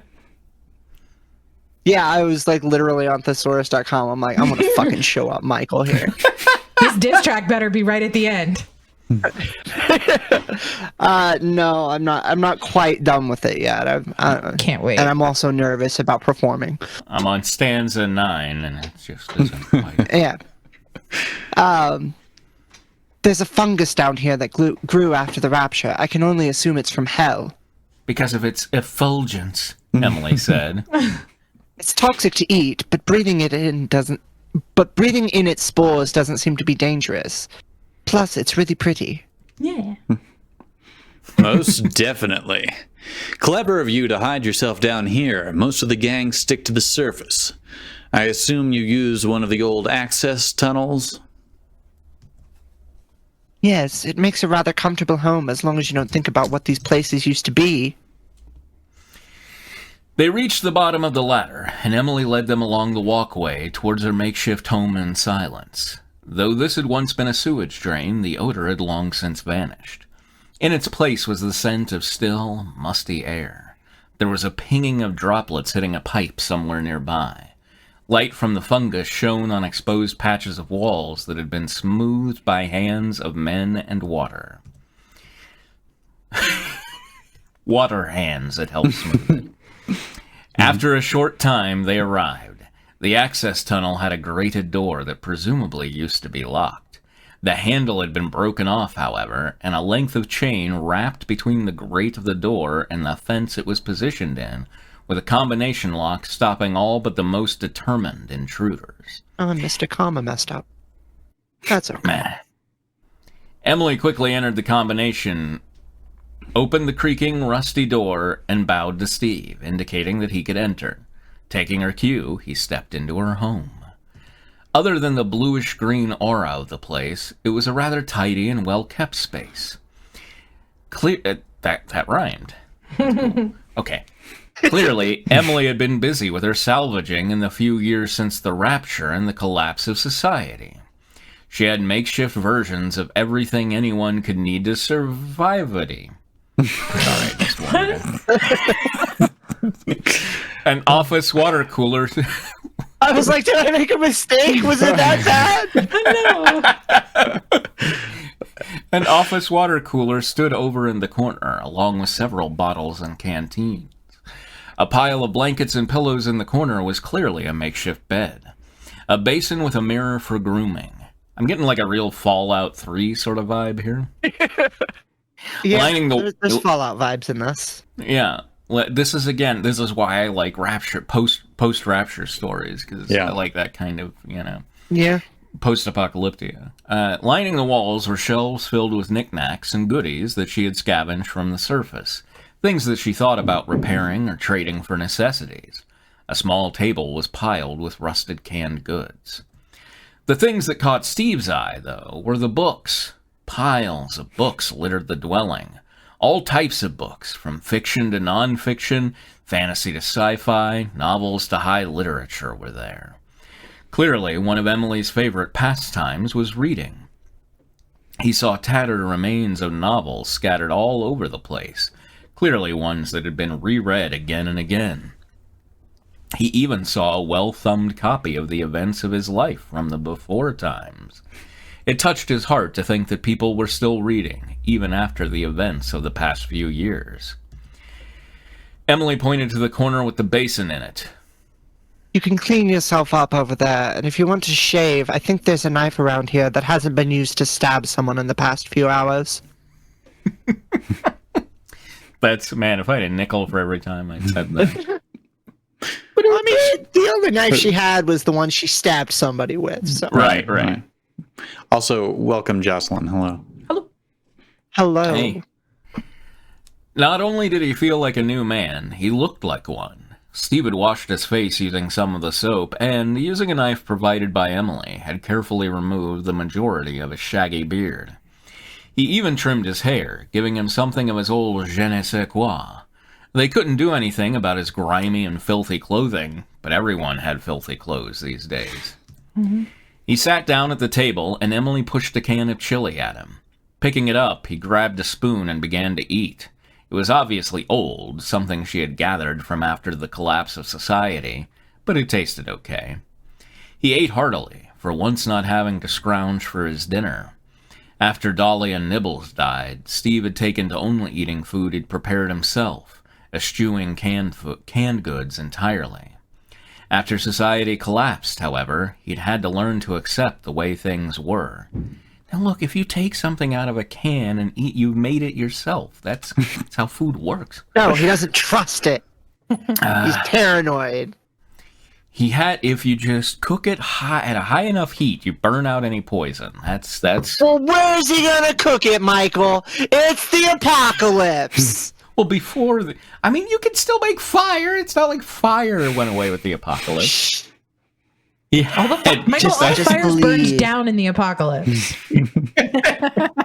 these are tricks that you need to know in today's Putin-run American society. Gotta Sad burn but the true. poison out. He had some gardening ability, but it was only useful in a society that chose to work together, not one that had adopted the policy of total anarchy. Man, it's a really sad sentence, Molly. He could garden, but nobody gave a fuck, so he would die alone, starving. He started eating fucking roaches. But he didn't trust them. He'd started out by trying to farm his own crops and trade with others, but quickly found himself outmatched by the constant raids from gangs. Soon, he gave up and shifted his food strategy to scrounging in the ruins of society for whatever he could find. A jingling at the door shook him out of his reverie. It was Santa! Yay, Santa! Oh, yay! And just trying to put something positive in here. Emily was Santa about didn't to get stand. raptured because he's pagan. That's right. There's nothing positive in this story. I swear to fucking God, this is the most depressing fucking story. This is my soul, good. Tristan. Good. Emily was about to stand, pulling the knife from her belt, but Steve laid an arm across her, stood, and went over to stand near the door, hidden behind a wall. The jingling of the chain stopped. Oh, it's like a metal Santa. Silence stretched over the next few seconds as the would-be intruder decided what to do next. Suddenly, a clanging noise rang out in the sewer as a metal object, perhaps a bell, perhaps a wintertime Santa bell, Not a crashing bell. Just hear the sleigh bells jingling. I ring, can ting, confirm it. ting, I can confirm it right now. It's not Santa. Come on, it's lovely weather for a sleigh ride together with you.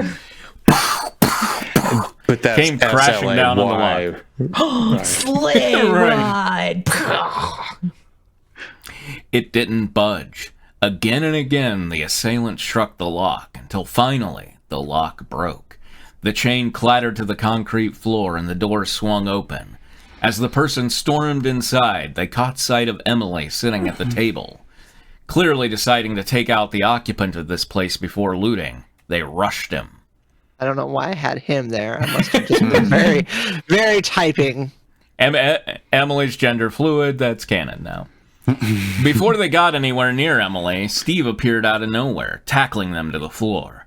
A wrestling match occurred, with both participants trying to maim or kill the other. The assailant's fist hit Steve in the gut, knocking the wind out of him for a few seconds. In that span of time, they pulled a knife, trying to stab him in the eye. Steve caught the blow just in time, with his eye. I fucked up the joke. Fuck it. Managing to deflect the blade into the floor, sending it spinning away. He grabbed the person by the shoulders and smashed his head into theirs, getting them off of him. Quickly, he ran for the knife, only to be tripped a short way away from it. As he was being dragged backwards, he kicked high and hard with his other foot, catching the person squarely in the jaw. They went sprawling backwards, allowing Steve time to grab the knife. He nodded to Emily. Emily stood up at Steve's signal, tossing him his 2x4 and pulling her own knife. She joined Steve in standing over the intruder into her home, trembling only slightly. She had a hiding space that she usually used in situations like this. Normally, someone would come in, loot things, and leave, preferring to stay in their own dwelling. Occasionally, she'd been forced to hide overnight, but the intruders usually were migrants who'd left the next day. Only once had she ever been forced to move. Never before had she defended her home, or thought about it. She didn't believe in her own abilities, or at least she didn't. Okay, not until she killed that man today. Now here she was, a few hours later, having killed a man and preparing to kill another person. She readied her knife as Steve readied his board. The person on the floor was covered in makeshift body armor that looked as if it had been salvaged from sports equipment. Their head was shrouded in a gas mask attached to a hood, which had probably offered at least some protection against Steve's kick. The clothes underneath were baggy and stained, but whether it was from the muck of the day-to-day living up here or the blood of their enemies, it was impossible to tell. They had the look of a gang member who'd gone rogue. There were no visible signs of... Wouldn't a gang member had gone rogue, like, be wearing a business suit? Not in a total anarchy society, baby. All right. There were no visible signs of their affiliation, something that the gangs all made sure to do. They looked up at Steve and Emily from the ground, slowly lifting their hands. Emily warned, brandishing her knife. And this is Misha's character. I'm just going to take my mask off and explain what I'm doing here. The person responded with a thick Russian accent. They looked between Steve and Emily. Can I do that? Or are you going to gut me like a fish? Steve nodded, urging the speaker to get on with it. They reached their hands up behind their head, undoing the straps of their mask, and let it fall away. You're a woman? Emily blurted out. Non-binary, actually. They said. Wow, I'm gender fluid, Emily said, as made canon earlier. Alright, I'll spoil it. Originally, it was going to be Steve, and I was going to have Emily and Steve having switched places, but then I decided that was out of character for Emily, and so I must have just forgot to change a pronoun. Oh, sure. My name's Mel Kozlov, and before you ask, no, I had no idea anyone was here. I figured this was a storage facility from before the collapse, and I was looking for tools to help me rescue a friend from One-Eyed Jack's raiders. When I saw you sitting at the table, I had no idea what you were going to do, so I panicked. Didn't expect this one to appear out of nowhere. I'm good at that, said Steve, chuckling. No, not that I buy your story, but did you say you had a friend being held captive by One-Eyed Jack? What did you do to piss off the playing cards? It's not what I did. It's who Ragan is. He's a demon. A demon? Emily interjected. I've never heard of a demon and a human getting along. Whether or not you've heard of it, it's true. Ragan is my partner in survival. We're both outcasts. He was outcast from hell, and I was outcast from the animal kingdom because I wouldn't kill some prisoners. We've been traveling together. We're I'm both a fungus Neopets. now. Good enough for me. Steve responded, placing his board back in its holster. Anyone who was too good for one of the raider gangs and his friend was with the demon is an ally to me. I've consulted my that's a flow good charts. aphorism. Yeah. It's a good aphorism. Not to mention that it just so happens we have a similar goal. We're going after One-Eyed Jack. We will help you if you'll help us. A question is, are demons, like, hanging around? Is that part of Left Behind, or is that... That's just something I'm making up. I have no idea. I've never read the fucking books. Why the fuck seems would I totally read that shit? reasonable. I was just curious about that. Sure, yeah. Steve, hold on. Emily complained. We just met them. They tried to kill you. Are you sure we can trust them? Why not? Remember what I told you? Only by trusting each other can we create a better world for those of us who are forgotten. Yes, but... And so I will trust this person. We will help them, and they will help us. That's my decision. Are you with me? I trust you, if not your judgment. If you'd like my opinion, Mel said. I don't really want your help. I have a plan on how to do this, and having others involved might muck it up. I could just kill you now. Steve responded, placing his hand on the hilt of his board. If you put it that way, I'll be glad for your assistance. Great. Why don't you begin by telling us your plan? Bada bing, bada boom. That's the end of the chapter. Yay! Woo! Do you think we have time to read the next one? This one seems a We little longer. should. It's a little bit longer, but it's a little more broken up. So if we have to stop somewhere between, we can. Okay. Let's go for it. Chapter 3. I have a habit of having Emily Emily saying sentences at the beginning. This will never work. Emily muttered, crouching behind some bushes with Mel and Steve. She had been unsure about Mel from the start, and hearing their plan had not helped matters. Steve's changes to make it work with 3 people were downright suicidal, but they had all agreed that it was the only way this had a chance of succeeding. Not with that attitude, biscuits. Mel said. Emily glared at them. Biscuits? Sure. Because she's flaky. This is Steve. Okay. No, it's because she's British. Oh. So she was gonna call her Cookie, but then she was like, "Oh, I Sure. gotta switch it." Sure. Mel's right, Emily. Mel's character trait that I pulled out of a hat is that they give everybody nicknames. Okay. Sure. Gotcha. Mel's right, Emily. We have to do this. Fine, but I still think this is a bad idea. Mel is the Sawyer of the group, if you will. Mm-hmm. Ba-doop-ching.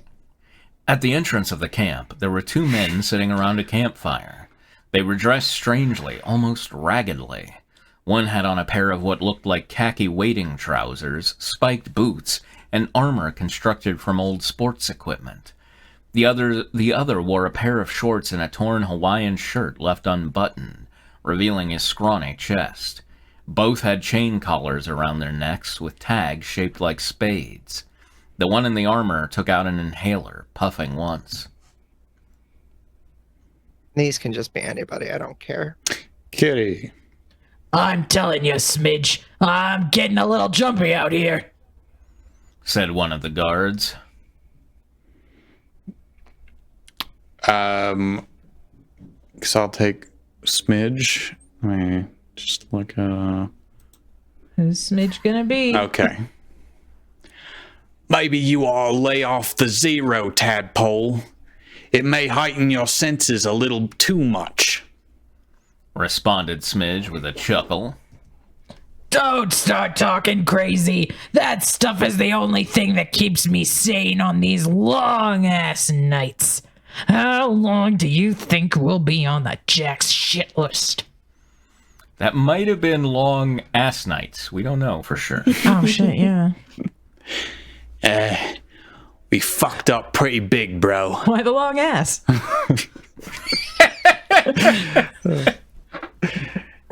If we met up with Grunge and Grime from Flower Queen's gang, we might have helped them take that Steve Plank bastard down for Pig's Eye. Now they're dead, and no one has any idea where Plank disappeared to. At that moment, there was a rustling from the bushes. The raiders readied their guns, taking careful aim to preserve the few bullets they had. Mel walked out, leading Steve and Emily, both of whom were tied at the hands and feet. They came to a stop in front of the men. Which one of you douchebags has the higher ranking number? Mel asked. Tadpole pointed at Smidge. Go tell Jack I'm here to trade. I've got something he wants, and he's got something I want. Hence, the trading. So this was actually supposed to be Drew. Yeah. Oh, damn. I think on my casting list, that's who I had for this. I thought Drew would do well with this, but Well, what is he supposed to sound like? For Drew to get. I don't know. I just thought Drew would have a fun voice for him. Yeah. Okay. Drew always has fun voices. Without spoilers, does the character stick around after this chapter? He does. So- He does. Okay. Well, I could try taking. Michael, No. take the goddamn line. Oh, Kitty. No, it's okay. Or Kitty. I- Kitty can take it. Kitty can take Yeah, it. I have so much anyone narration but in me. this one. Okay. Yeah. Yeah. You're Steve Plank. Yeah, you're the protagonist. okay. Yeah, Kitty, you gotta play as Drew. So Yeah. that means Make up Oh, a Drew man. voice. These are really big clown shoes to What? fill, you guys. As true, playing this yeah, voice. playing this guy. Do it. Oh my god, okay, this is gonna be really hard. Fuck. So, Mel's decided to grace us with their presence. To what do I owe this honor? Oh, outcast member of the animal kingdom? It's Joan Rivers again. I'm a lady. I No, can't that's do good. that gentleman's voice. Excuse me. Gotta get a drink. Gotta go Okay, fast. I'm alive, asked One-Eyed Jack. He was seated on a throne constructed of human bones. Of his raider gang, he was easily the best and most intimidatingly dressed. Mostly in leathers, he looked like a pre-collapse biker. His trousers were skin-tight, leaving very little to the imagination, and adorned in spikes down the sides. Yeah, he's got a bulge, ladies and gay men. He wore no shirt, instead choosing to proudly display a large tattoo of the Jack of Spades on his chest. Like the rest of his gang, he wore a chain collar around his neck, though his was certainly more well kept than the others, and his had no tag. I always wonder, why is it well kept but unkempt? You know? I don't know. Anyway, his massive boots were covered in blood and mud. The hair on his head was a bright neon green and stuck out in large spikes. Finally, he wore an eye patch adorned with a spade over his left eye. So there's one thing. All of the members of the playing cards gang are they have Bulges. yes. Except for Flower Queen. She doesn't have a bulge as far as I know. But no, they're actually all named after like actual playing card nicknames. So like Jack The Queen King. well, Jack Queen King, but a nickname for the Jack of Spades is the One-Eyed Jack because he's facing to the left. Right. And so you can only see his right eye. Yeah. And Flower Queen is the Queen of Clubs because she's always holding a flower. And then King of Hearts is going to be Suicide King. Yep. 'Cause And he's got Pig's the Eye sword is actually the stuck on his Ace of Diamonds. So, what's a smidge? That's just a dumbass raider name. Oh. Nice.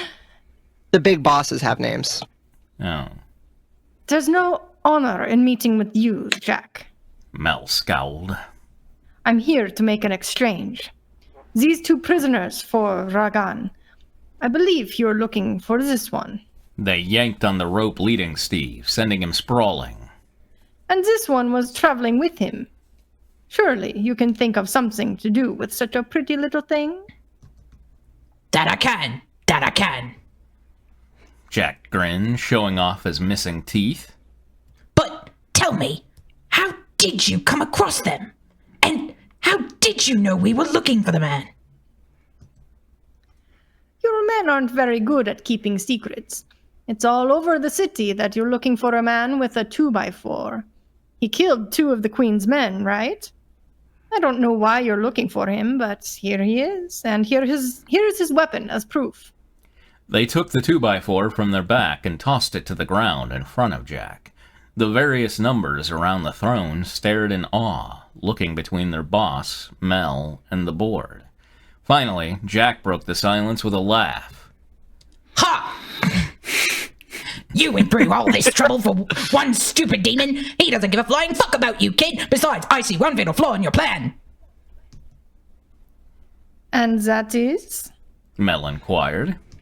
What's to stop me from taking... Wait, What's to stop me from killing you and taking these two for ourselves? Jack mocked. That way, I won't have to give up my new mascot. I like having him around. Shows the other punks in the similar gangs that we're here to play. Anyone can go capture one of those... Smaller gangs. Similar. Look, these are like homegrown gangs here. Similar but smaller gangs. Right. Equal or lesser gangs, okay? Anyone can go capture these stupid zoo animals like the Animal Kingdom did. It ain't easy to capture a demon. Besides, just one of the little cast out doesn't stand a chance against me and the boys. I'm trying to do Dean Lerner. I don't know if it's coming through. You're coming across as Crocodile Dundee. Ooh, Okay, Crocodile Dundee on like cocaine. I get you why you're. What's to stop me from killing you and taking these two in for ourselves? That's Like totally. Yeah. I read my lines right off the paper. You gotta be like holding up a phone half the time. I'm like, too. you can't see me, but I'm sitting here like waggling my finger and pointing at like. I think it's that getting way, better I over don't time. have to give It's up my coming new together. mascot. I like having him around. Okay. Anyway, Except they're not alone. said Steve. While Jack had been distracted, he'd begun commando crawling over to his board. He slipped free of the... Yeah, that means crawling without underwear. Yeah, that's He what I slipped know. free. It's the apocalypse. Nobody wears underwear anymore. Why do you think they're all still here? Zippers. He slipped free of the loosely knotted bindings and rolled to his feet, weapon in hand. Emily slipped out of her own ropes and turned to Mel, who tossed her knife to her. They were still heavily outmatched, but they were armed and had taken their enemy by surprise. Gun them down, you idiots! Jack yelled at his guards. The numbers surrounding them quickly hoisted... Yeah, okay, numbers, okay. The numbers surrounding them... Oh, because they're Playing numbers in the... card thing, yeah. Yeah, okay. The numbers surrounding them quickly hoisted their firearms to their shoulders and took aim. Just as they were about to start shooting, however, a large plume of smoke appeared where the trio had been standing. Not wanting to waste their precious ammunition, they pulled out their melee weapons and waded into the gaseous cloud. It stung their eyes, noses, and throats, making fighting difficult, but they hoped that their overwhelming numbers would turn the tide in their favor. Yes. Ba-doop-beep. This is all you, Michael. If you want to give it to somebody else. No, that's fine. I don't know why, but I think it's because every section so far has started with somebody speaking. I was just like, Yeah.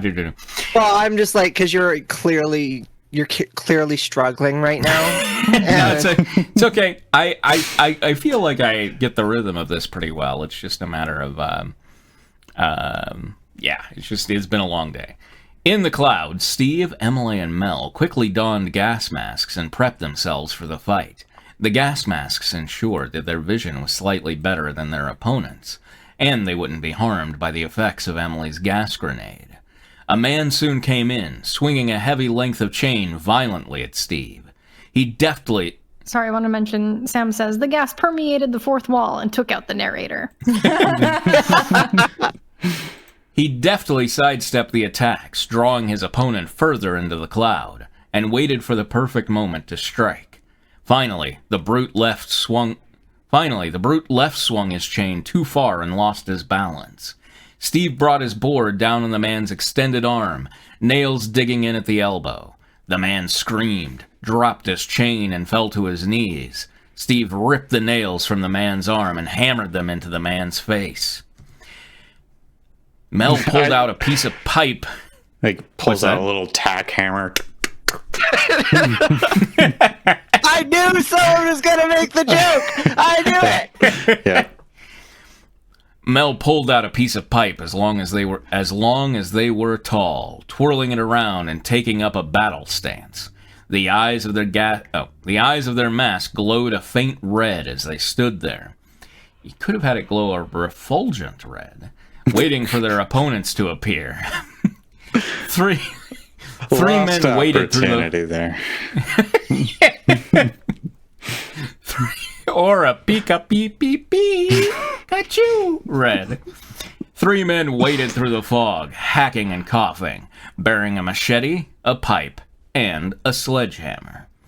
Wasting no time, Mel bashed the machete wielder in the knee, crippling him. Yelling, the other 2 rushed towards the sounds of their wounded comrade.